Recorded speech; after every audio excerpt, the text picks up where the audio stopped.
నియోజకవర్గ ఇన్ఛార్జిగా ఉన్నటువంటి సుండూరు రవిబాబు గారు మనందరికీ సుపరిచితులే.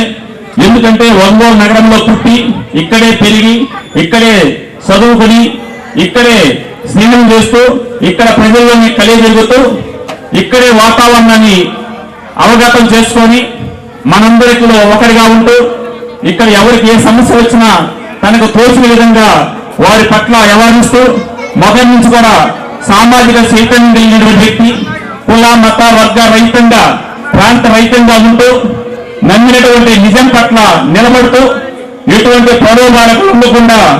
మనందరి తరఫున ఎటువంటి పోరాటాలు చేయడానికైనా వెనుకాడేటువంటి వ్యక్తి. అదేవిధంగా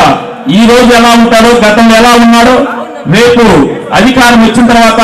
శాసనసభ్యులు అయినా కూడా ఇదే విధంగా ఉండేటువంటి వ్యక్తి సుండూరు రవిబాబు గారు. కాబట్టి వారి యొక్క విలువని ఈ రోజు కంటే కూడా రేపు అధికారం వచ్చినాక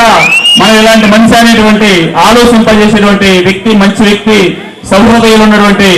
సుండూరు రవిబాబు గారికి కూడా మన యొక్క జిల్లా అధ్యక్షుడు భూషేపల్లి శివప్రసాద్ గారికి కుటుంబ సభ్యులు లాంటి వారు,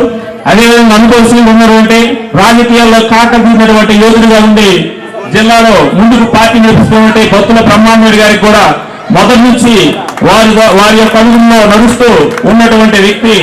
శ్రీ సుండూరు రవిబాబు గారిని మనందరం కూడా ముందుండి నడిపించాలని కోరుకుంటూ